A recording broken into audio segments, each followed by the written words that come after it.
Access your DepEd LMS portal for Virtual INSET Course 2.0.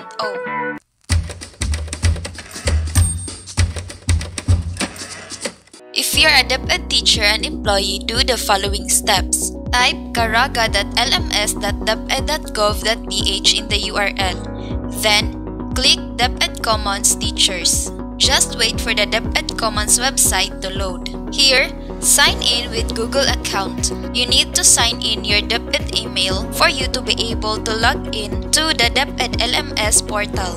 Now here, click in the site home and search for Professional Development category. Then, click on the Virtual INSET Training 2.0. Type in the enrollment key of your region. Now we are already enrolled in the course DepEd INSET Educational Technology Unit 2.0 and also the different topics for day 1 till day 5. And after accomplishing all the topics and answering all the questions in the topics, then you may now get your certificate of recognition.